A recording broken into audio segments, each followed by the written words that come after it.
Welcome to this week's look at the state of the New York City real estate market. Happy fall. This report is for the week of September 8th to the 14th. We're going to get started right away. Lots of interesting information about what's happening in the New York City real estate market. Information that if you are an active buyer or seller will help you to be successful.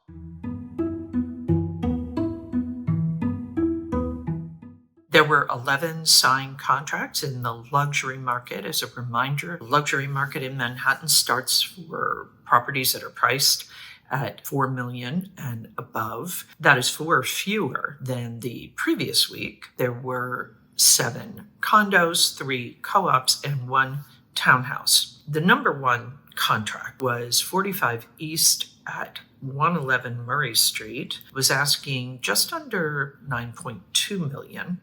It was reduced from $9.5 million when the condo was listed in February. This unit has a little over 2,800 square feet. It includes 3 bedrooms, 4.5 bathrooms. It has a 22 by 23 foot great room and a 25 foot primary suite with a rather sizable walk-in closet. The building is designed by Cohn Peterson Fox. It has 157 apartments on 63 floors. It has 20,000 square feet of amenities, including a fitness center, pool, hammam, salon, playroom, game room, lounge, and a landscape terrace. The number 2 contract was 28B at 255 East 77th Street. It was asking $8.5 million. It was raised from $8,250,000 when the condo started marketing about a year ago. This unit has a little over 2,800 square feet. It includes 4 bedrooms, 4.5 bathrooms, features a 24 by 25 foot living dining room that face west to Central Park, as do 2 other bedrooms. The building was designed by Robert A.M. Stern Architects. The amenities in this building include doorman, garage, fitness center with yoga, sauna, and steam rooms, and a 75-foot swimming pool, a cinema, a kids club space, and a music practice room with a recording studio. This building was designed with a porte cochere for pickup and drop-off. 44 of the 62 units are in contract, averaging about $2,736 a square foot. The total weekly asking price sales volume, $70,260,000. The average asking price, $6,387,273. Median asking price, $5,400,000. Average discount from original ask to last asking price, 4%, and average days on the market, 246. We'll get into some additional details about what's happening in the luxury market, also how the luxury market compares to the rest of the market sectors in both Brooklyn and in Manhattan. But for now, we're going to move right on to what's happening in Manhattan.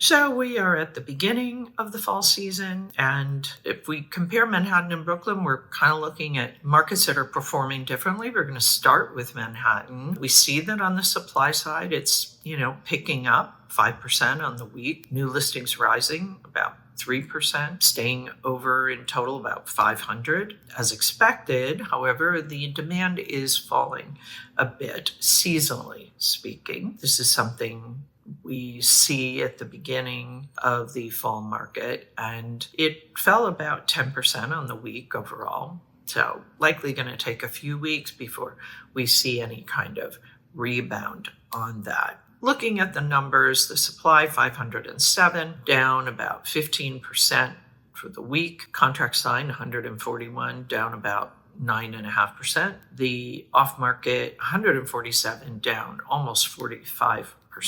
In the supply for the month, we're seeing 1,395. That is up almost 42%. Contract signed 697. That's down, as I mentioned, about 26%.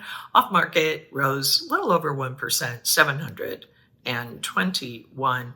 This market pulse reading, again, this is the balance between the supply and the demand. We are up just under 1% from last month and up a little over 1% from last year. If we look at the relative supply and demand, it looks like it's risen above the neutral area up into seller's market, but I'm not sure that that is really the total story. In fact, I know it's not. So don't be just looking at that market pulse, because it's more nuanced than that, as you can see from these numbers.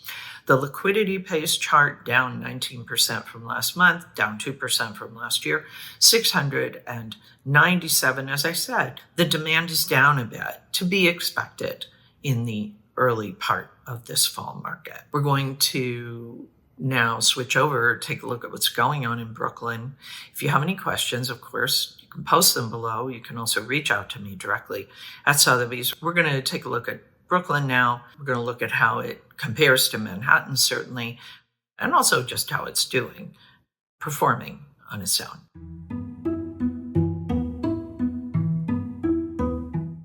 So in Brooklyn, as I mentioned, we're in the early fall market, second week of the fall listing season. And, Brooklyn seems to be overall showing signs of strength. The supply is up year over year.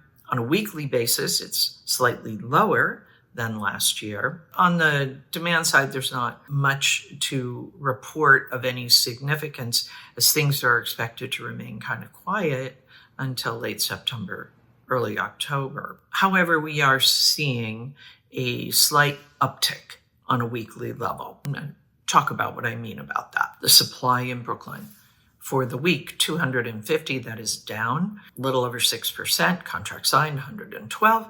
That's up almost 9%. Off market, down a little over 47% at 68. The supply for the month, 783, up just a smidge, a little over 1%. Contract signed, 495, down 9%. Off market, 341, up a little over 6%. The market pulse in Brooklyn is telling a different story than that of Manhattan. It is also kind of moving below this neutral place, kind of moving into the buyer's market. As with the chart for Manhattan, you don't want to just take the market pulse chart in isolation, because it is more nuanced than that, and it is really important to be looking at the whole picture. If we look at the liquidity pace chart, 495, that's up a smidge from last month, up almost 6% from last year. We're seeing this kind of 30-day moving window. It's not doing anything very surprising in either Manhattan or in Brooklyn. Seasonally speaking, we would not expect that. So everything's kind of on track when it comes to performance, but there are differences, and we are seeing that in Brooklyn. Overall, there is a lot of demand for Brooklyn, and if we continue to see this kind of low inventory environment, and there will be some other factors, of course, that I'm going to get into in a minute, we may well see a market in Brooklyn that heats up. That's it for Brooklyn. For the numbers, we're going to switch over now. We're going to do the wrap up. I'm going to share some additional information with you, some mortgage information, some comparative information about the performances between not only Manhattan and Brooklyn, but also the luxury market and the rest of the market. So as I said, there were 11 contracts were signed last week in the luxury market. That's 4 fewer than the previous week. None of those were in the trophy category, meaning none of them were priced at $10 million and above. 7 condos, 3 co-ops, 1 townhouse, 2 were uptown. The majority were downtown. 9 were downtown, 2 were uptown. As I mentioned, we are seeing differences in the Manhattan and the Brooklyn markets. We're also seeing differences in how buyers are treating the luxury market versus the rest of the market. So let's talk a little more in detail about supply in Manhattan and Brooklyn. The supply in Manhattan, 6,320. Brooklyn, 3,382. Pending sales in Manhattan, 3,019. Brooklyn, 1,800 $4,991. In the off-market properties in Manhattan, 4,037, Brooklyn, 1,866. Average days on the market in Manhattan, 75, Brooklyn, 55. And that liquidity pace chart, the 30-day moving window of contracts signed, Manhattan, 697, Brooklyn, 495. As I was saying at the beginning of this report, there are some factors that are starting to come into play in this fall market that could well have a big impact. Probably the biggest factor are these changing mortgage rates. We are now seeing mortgage rates getting closer to 6% versus 7%. And as you see from the chart, these rates are heading south, which is very good news for both buyers and sellers and could begin to affect some real change as we move into this fall market if they continue to go down. I want to share two charts with you that talk about these measurable differences. In this case, the resale condo prices versus luxury versus non-luxury really illustrates the differences between these two markets. The non-luxury prices in Manhattan have moved kind of sideways over the last several years, while luxury prices have slowly worked their way higher. If we take a look at the Brooklyn chart compared to Manhattan, this trend line for both is up. So although we do see some variations month to month, the demand shift towards Brooklyn has really served to lift prices, even, let's say, as the volume cools. So if we factor in low supply and falling rates, this market could definitely heat up pretty quickly. Let's talk about approach to the market. If you are a seller, you can see that the fall season is starting out with supply beginning to pick up. That means you're going to have more competition if you are a seller. It rose, as I said, about 5% on the week. The demand, however, is seasonally lower. It fell about another 10% last week. How to address this if you are a seller? You have more competition now, not as many buyers yet. Some good news is you do have these interest rates that look like they're moving downward. That's good. That will help you. The main thing that will help you, though, and the thing you should absolutely make sure that you do, is position yourself as best amongst your competition. Try to be sure that you are best in your class. That is how you're going to attract buyers. That is how you are going to get offers, get people excited about making offers on your property. What do you do if you're a buyer? Well, as I said, the supply is picking up. What do you do if you're a buyer?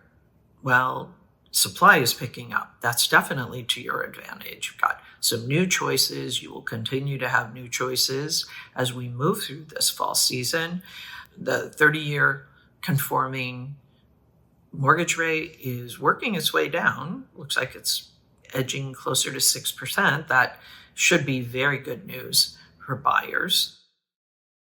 We're going to hope that this trend with the mortgage rates continues. We also want to be sure that the trend in inventory continues. We want to see more inventory that is helpful to buyers. But this is all pretty good news for buyers, I would say, and not bad news for sellers. You have to be careful right now. You have to make sure that you stand out in the crowd. That is it for this week's look at the state of the New York City real estate market. As always, my thanks to Urban Digs and to the Olshan Luxury Report. The work they do helps me to help you to make great decisions. I'll be back next week with the very latest news on what's happening in the New York City real estate market. In the meantime, take care.